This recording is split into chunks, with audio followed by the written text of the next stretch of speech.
Доброе утро, дорогие телезрители! В эфире «Новый день» с Натальей Будяк. И сегодня на календаре 16 августа, пятница.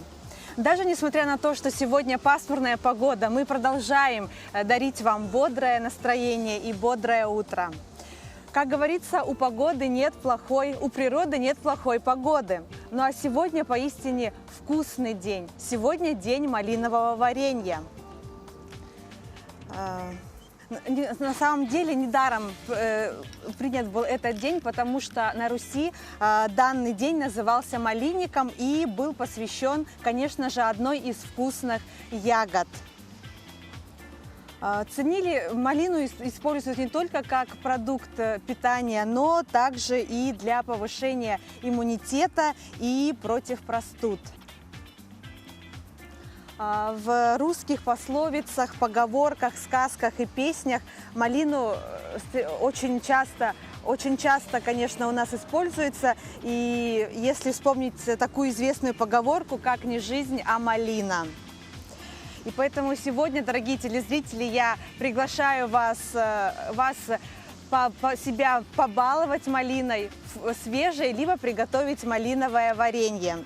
Но я хочу напомнить, что по номеру телефона 8 914 279 22 62 вы можете задать любые вопросы, либо поздравить с днем рождения, с праздником ваших друзей и знакомых. А теперь познакомимся с прогнозом погоды на сегодняшний день.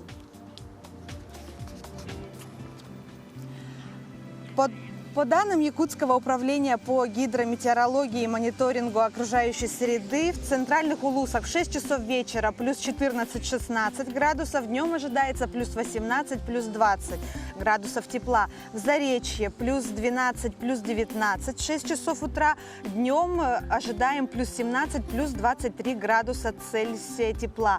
В южных Улусах в 6 часов утра 5-8 градусов, днем плюс 20, плюс 21. В Вилюйских Улусах 14-15 градусов, днем плюс 16, плюс 17 градусов тепла. В Нижнеленских Улусах 12-15 градусов, днем плюс 20-23 градуса тепла. В Западных Улусах 13-15 градусов, днем плюс 15, плюс 18 градусов тепла. В Колымо-Индигирских Улусах 7-16 градусов, днем плюс 13, плюс 25 градусов тепла.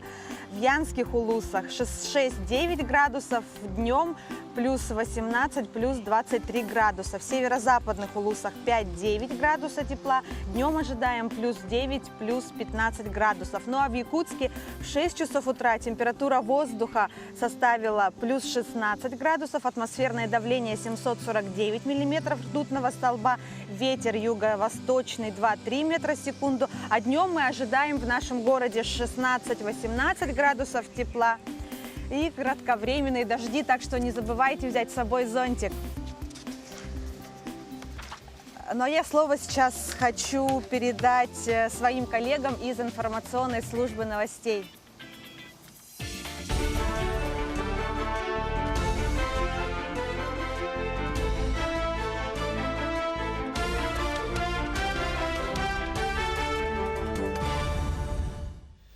Здравствуйте! В эфире новости, в студии Юлия Великодная.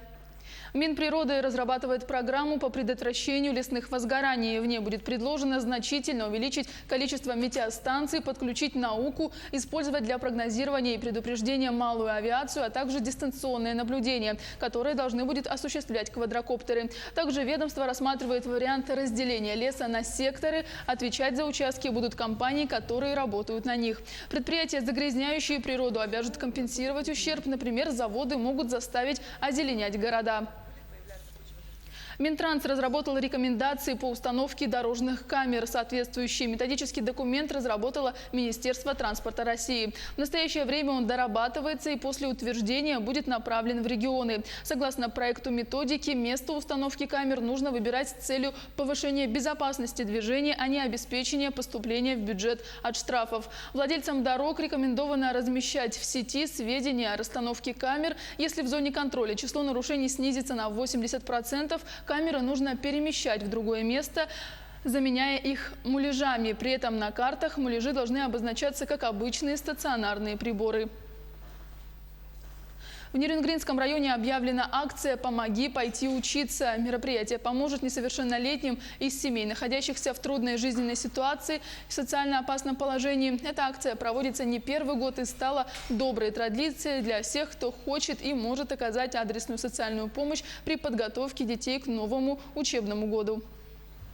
Инициатором данной акции является комиссия по делам несовершеннолетних, но и принимает активное участие в первую очередь правоохранительные органы, образовательные организации, учреждения социальной защиты, здравоохранения. Планируется оказать адресную помощь данным категориям семей, а также юридическую помощь, если будет необходимость, психологическую помощь. Участником данной акции может стать любой гражданин района, который пожелает обратиться в комиссию и оказать помощь тем семьям, которые в этом нуждаются. Русалка, водяной и царевна-лягушка. Позолоченные фигуры этих сказочных героев появились на озере Щорса. Над проектом работали художник-скульптор Петр Эляков и дизайнер Александр Заболоцкий. Фигуры сделали за месяц, они выполнены из пенопласта и гипса. Архитектурные композиции успели приглядеться жителям столицы. На озеро Щорса приходят сотни людей, чтобы сделать фотографии на память. Сложнее было все этого водолея. Никто не знает, как он выглядит. Ну, я как из болотный житель изобразил так. Немножко на рыбу, чтобы похоже было. Много материалов, экспериментировали все это. И вот это все мы сделали за 1 месяц, за короткий срок. В Ленске тоже появился новый арт-объект «Буратино». Правда, не деревянный, а железный. Герой одноименной сказки сидит на лавочке и держит в руках букварь. Выполнена инсталляция из различных автомобильных запчастей, известным в городе мастером Алексеем Цедяковым. Это не первое творение художника. Ранее им были изготовлены и другие скульптуры в стиле стимпанк, железный цирюльник и персонажи известных фильмов «Чужой» и «Хищник».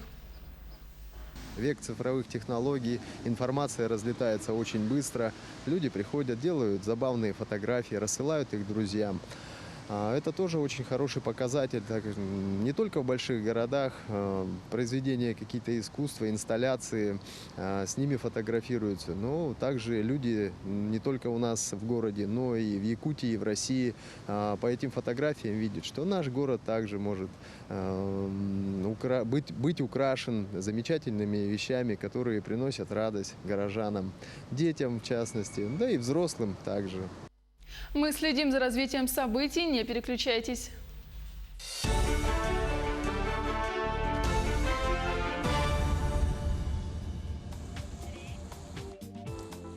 Спасибо, ну а мы продолжаем дальше, так что будьте с нами, и вы будете в курсе событий. В Якутске недавно прошел фестиваль занятости молодежи WorkFest. Более 1500 соискателей. Также профориентационная работа и многое другое мы узнаем в нашем следующем сюжете. Смотрите. Площадь Орджоникидзе в середине недели стала переговорной площадкой, где в одном месте смогли встретиться те, кто ищут работу со своими потенциальными работодателями.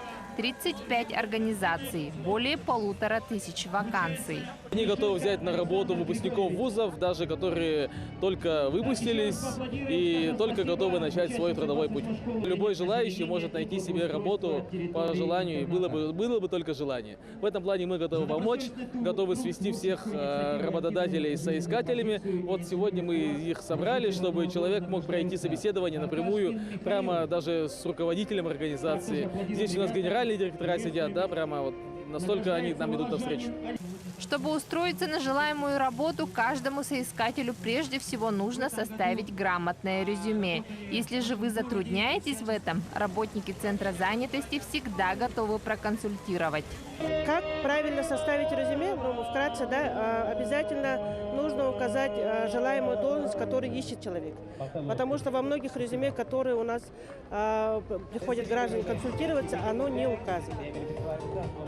Обязательно должно быть образование, обязательно должен быть опыт работы, да, он должен быть не прерывающимся, желательно.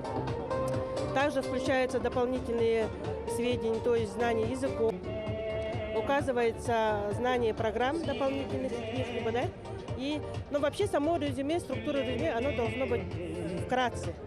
На 3 листах весь свой трудовой стаж прописывать не нужно. При богатом и разнообразном трудовом опыте специалисты советуют, что достаточно включить в резюме места работы за последние 7-10 лет.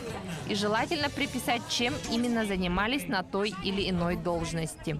Главная цель нашей компании – помочь людям открыть границы мира. Поэтому вот желание помочь, доброжелательность и так далее, вот да, это является одним из главных критериев. Нам, конечно, очень важно образование претендентов. Желательно, чтобы у них был опыт работы, но по некоторым позициям это не является обязательным пунктом. Главное – стремление развивать себя и развивать открывать новые горизонты. Если вы пропустили фестиваль на площади, не расстраивайтесь. В базе данных Центра занятости города Якутска более 6000 вакансий. Не упустите свой шанс быть трудоустроенным. Мария Павлова, Андрей Рукавишников. Новый день. Дорогие телезрители, но у нас с вами очень часто бывали такие случаи, что мы просто нечаянно стирали денежные банкноты вместе с одеждой, либо могли просто их порвать. И об этом мы узнаем в нашем следующем сюжете. Куда же нужно обращаться, в какие организации и вообще стоит ли, если, допустим, некоторая часть, большая площадь повреждена банкноты. Об этом в нашем следующем сюжете.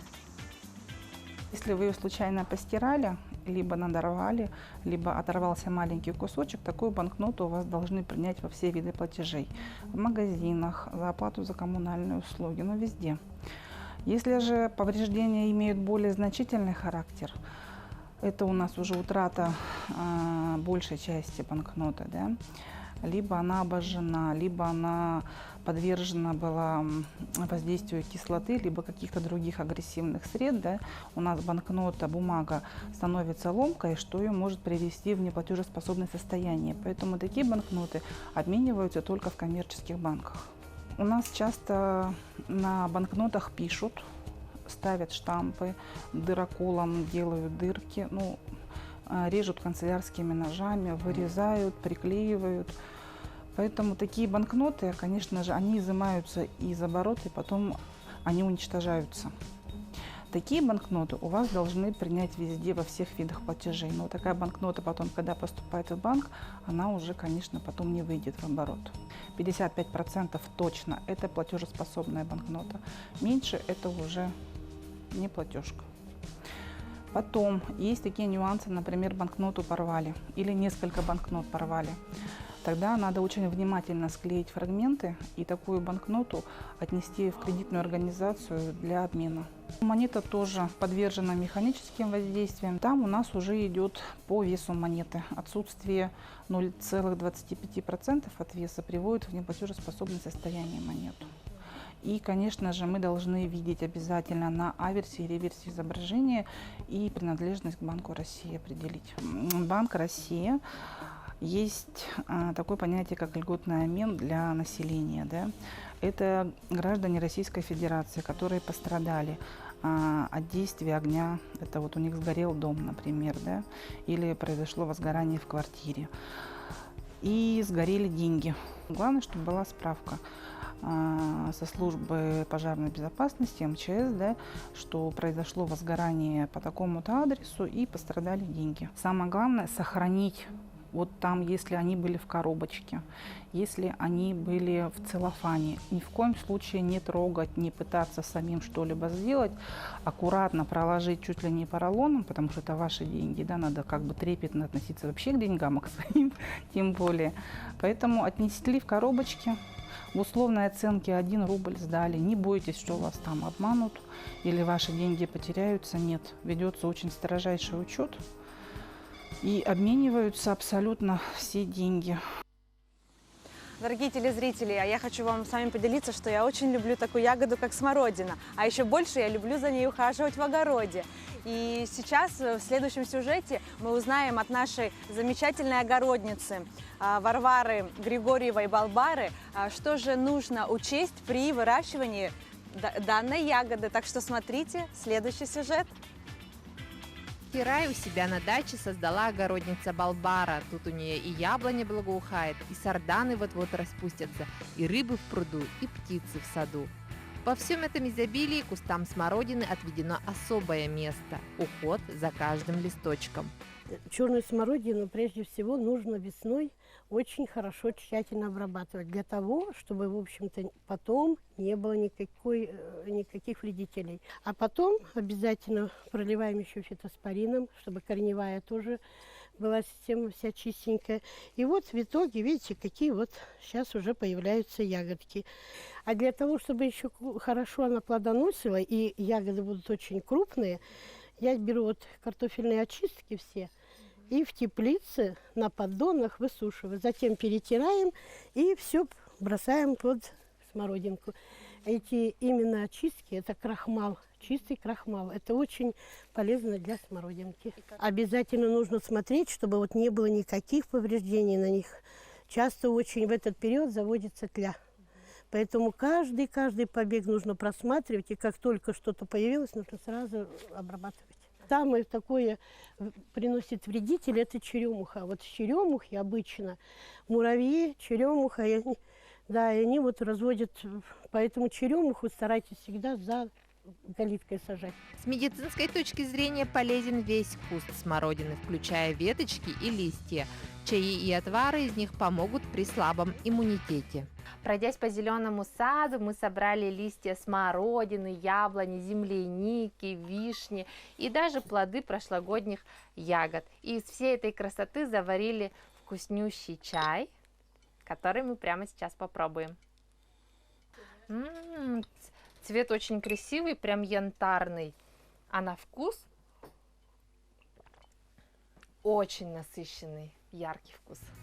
Вы видели цветущие стрелы новозеландских дельфиниумов? Эти цветы до недавнего времени можно было найти лишь во флористических магазинах.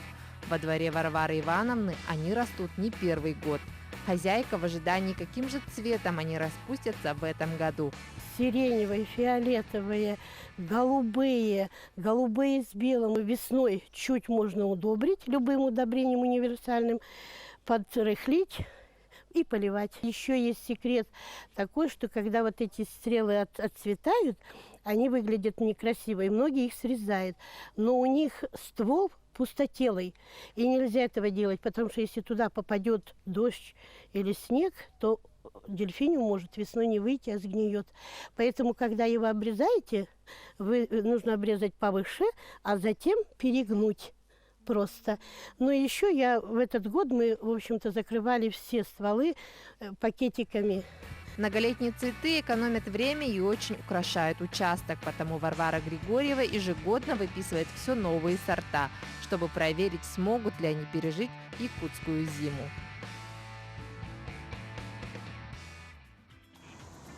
К сожалению, в нашей жизни бывают такие случаи, травмы, ДТП, когда людям просто необходима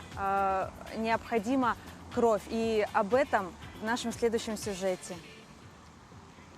Переливание крови ежегодно проводит более 12 тысяч донаций. Перед процедурой потенциальный донор проходит бесплатное медицинское обследование, которое включает в себя прием у врача-трансфузиолога и предварительное лабораторное исследование. По всей республике на сегодня числится более 10 тысяч доноров крови. В году донор может сдать, если это кровь, до 5 раз. Если он сдает плазму или тромбоциты, то он может сдавать каждые 2 недели. Но для того, чтобы быть донором, нужно быть тоже здоровым человеком, вести здоровый образ жизни, для того, чтобы ваша кровь была полезной. Все группы крови одинаково необходимы. 50% населения Земли – люди с первой группой. Именно они являются универсальными донорами. А вот обладатели универсальной плазмы – носители 4-й группы крови. Кровь и плазму можно сдавать на постоянной основе, а можно адресно. Галина Зуева привела сегодня весь коллектив, чтобы помочь своей коллеге. Она у нас находится в больнице, и нас весь коллектив попросили подойти и сдать для нее кровь, помочь спасти жизнь. Ой, мне кажется, это вообще важно. У меня прям до слез это сегодня, что вот нас позвали, я прям с таким этим. Ну, мы все равно поможем, даже не ей, может, какому-то другому человеку.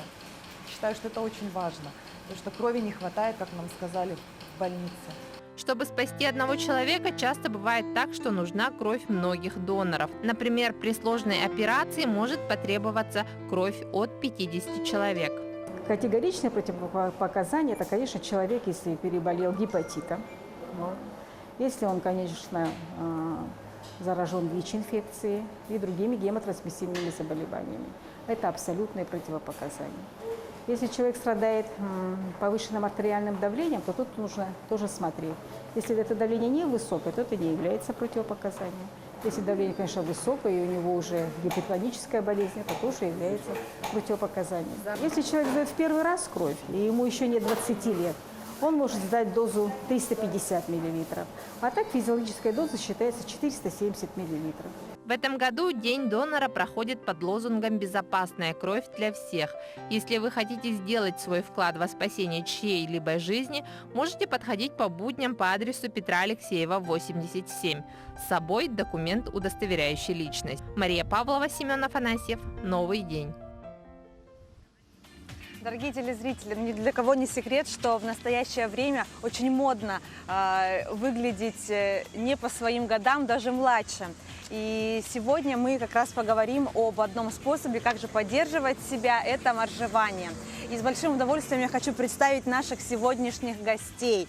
Это отличник здравоохранения РСЯ, ветеран труда Российской Федерации, ветеран труда Республиканской больницы номер 2 Центра экстренной медицинской помощи Альбина Кириллина. Доброе утро. И тренер по медитации и моржеванию Николай Сафронов. Доброе утро. Как у вас настроение?